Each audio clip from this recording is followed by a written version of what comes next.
કરીએ આપ ટેમ્સન એન્જિનિયરિંગનું આજે જોરદાર લિસ્ટિંગ થયું છે એનું મેનેજમેન્ટ આપણી સાથે જોડાઈ રહ્યું છે. કંપની 300ના ઇશ્યુ પ્રાઇસ સામે 634 પર લિસ્ટ થઈ હતી, ત્યારે લિસ્ટિંગ પર અને કંપનીના ભવિષ્યના આયોજનના વિશે વાત કરવા જોડાયા છે टेम्सन इंजीनियरिंग एमडी विनय राठी.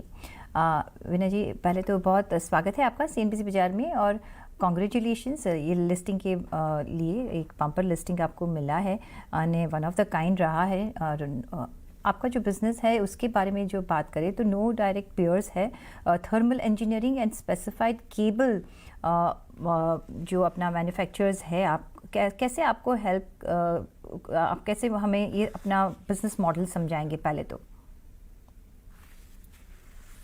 तो ये जो कंपनी है टेम्सन, हम लोग टेम्परेचर सेंसर्स बनाने से ये कंपनी चालू करी, मगर आज के दिन में हम जो बनाते हैं वो थर्मल एंड केबल सॉल्यूशंस. इसके अंदर टेम्परेचर सेंसिंग, इलेक्ट्रिकल हीटिंग और तीसरा है स्पेशलाइज केबल. ये हमारे 3 कारोबार हैं और ये सभी तरह की इंडस्ट्रीज़ में लगता है, भले ही वो सीमेंट प्लांट हो, पावर प्लांट हो, ऑयल एंड गैस प्लांट हो, ग्लास हो, स्टील हो, मतलब सभी तरह के प्लास्टिक्स हो, सभी तरह की इंडस्ट्रीज़ में ये इंस्ट्रूमेंट्स लगते हैं.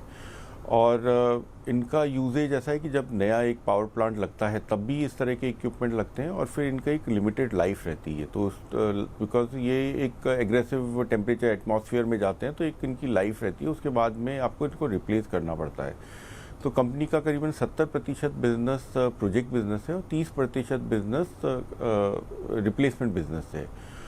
और दूसरी चीज़ है कि कंपनी करीब 30% अपना मटेरियल एक्सपोर्ट करती है और हमारी मैन्युफैक्चरिंग यूनिट्स इंडिया के अलावा जर्मनी, इंडोनेशिया, UAE, मैक्सिको और कोरिया में भी है. तो मतलब कंपनी का काफ़ी डाइवर्सिफाइड कस्टमर बेस है और काफ़ी डाइवर्सिफाइड प्रोडक्ट बेस है. तो और टेक्नोलॉजी के ऊपर हम लोग काम करते हैं. Technology is the main differentiator जो दूसरी कंपनी से. साथ में अगर हम जानना चाहेंगे कि टोटल कैपेक्स प्लान क्या है, IPO प्रोसीड्स जो है वो क्या आपकी कैपेक्स को फंड करेगा और रेवेन्यू कंट्रीब्यूशन कैसे किक स्टार्ट आप होते हुए आप देख रहे हैं? करीबन 95 करोड़ रुपीस का फ्रेश इशू है, तो उसके अंदर कुछ पार्ट तो लोन रिपेमेंट के लिए जाएगा और कुछ पार्ट हमारे जो हीटर की फैसिलिटी और केबल की फैसिलिटी को एक्सपेंशन के लिए जाएगा.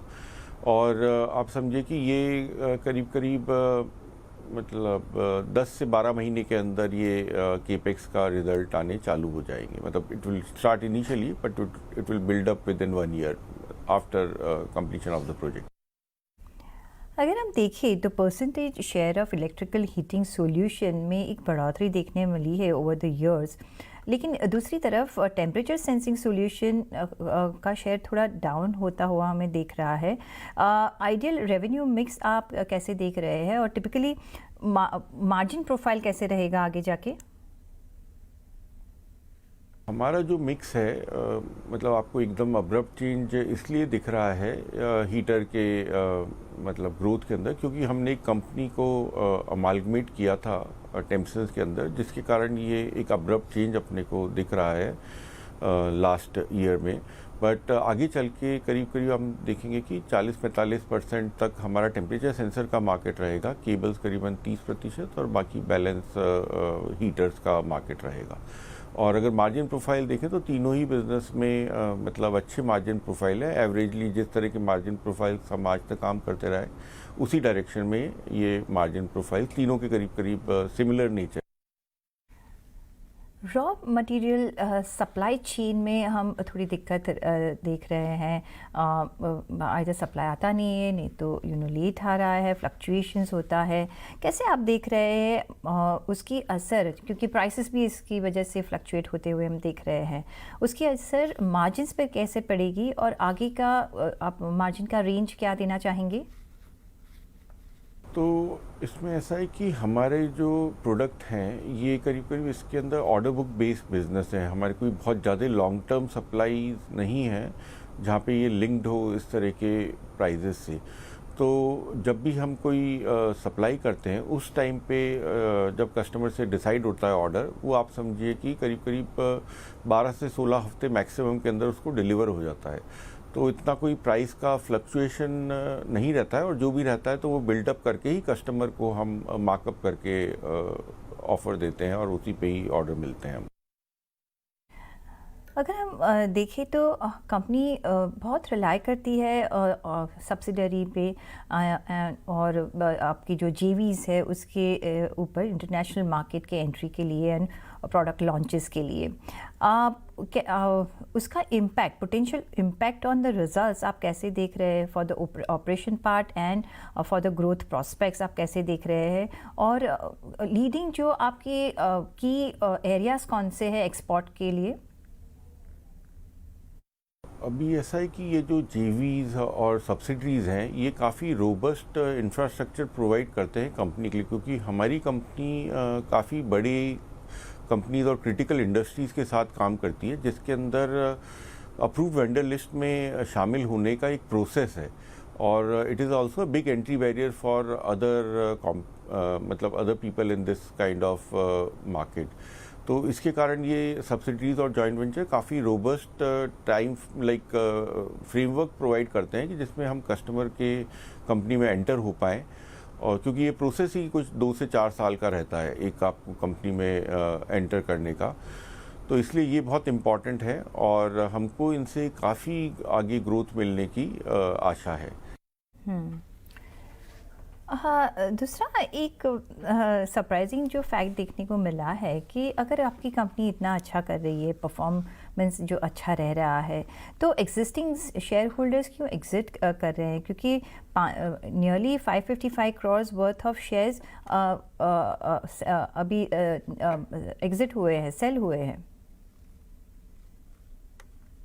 इस कंपनी में टेम्पसन्स में हमारी जो फैमिली है, राठी फैमिली, इसका करीब 55% शेयर होल्डिंग थी आईपीओ के पहले। अभी फ्रेश के कारण जो भी 2% के आसपास थोड़ा सा उसमें कमी आएगी, बट जो बाकी फैमिलीज़ को पॉसिबल मार्केट एग्जिट देने के लिए पार्शली हमने ये आईपीओ प्लान किया था, और मतलब आज जो ड्राइविंग सीट पे है वो हमारी ही फैमिली है, और बाकी they were not in the executive role in the company. अगर सीजनलिटी ऑफ द बिजनेस समझना है तो आप कैसे समझाएंगे? वैल्यूएशन अगर हम देखें तो 35 टाइम्स ऑफ पी है, कितना, कैसे आप जस्टिफाई कर रहे हो? बहुत ज़्यादा सीजनैलिटी मैं नहीं कहूँगा कि उस तरह की चीज़ है, but I think 40 to 45% business first half में होता है, और करीबन 55 से 60% बिजनेस सेकेंड हाफ में होता है। तो इतनी सीजनैलिटी नहीं है, बट आप समझिए कि कुछ प्रोजेक्ट्स बिजनेस ऐसे रहते हैं कि जहाँ पे मार्च एंड में थोड़ा प्रेशर रहता है, but I would say that it is evenly split. बहुत ज़्यादा उसका मतलब डिफरेंस नहीं है बिटवीन द क्वार्टर्स। जैसे आपने मेंशन पहले किया कि सेकेंड हाफ में एक ज़्यादा कंट्रीब्यूशन आता है। अगर इन्वेंट्री लेवल्स अगर हमें समझना है तो एट अ टिपिकल डे कैसे रहता है, और आगे जाके कंफर्टेबल लेवल्स आपके कौन से रह सकते हैं उसके लिए?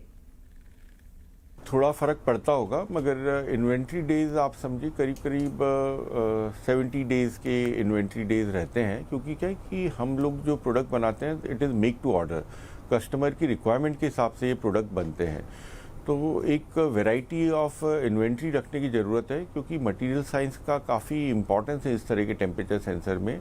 जो सेंसर एक प्लास्टिक में चलता है और जो ग्लास में की इंडस्ट्री में चलता है, मोल्टन ग्लास के अंदर, और कोई स्टील प्लांट में चलता है, वो काफ़ी डिफरेंट रहते हैं उनके मटेरियल्स, उनके सेंसर कॉम्पोजिशन, इसलिए ये थोड़ा सा ज़्यादा है। मगर कस्टमर की फास्ट डिमांड पूरी करने के लिए ये इस तरह की इन्वेंट्री रखी जाती है, जिसका कंपनी को प्रॉफिटेबिलिटी में भी फ़ायदा होता है। जी, चलिए, ऑन दैट नोट विनय जी, बहुत शुक्रिया आपका हमारे साथ जुड़ने के लिए, और ऑल द वेरी बेस्ट।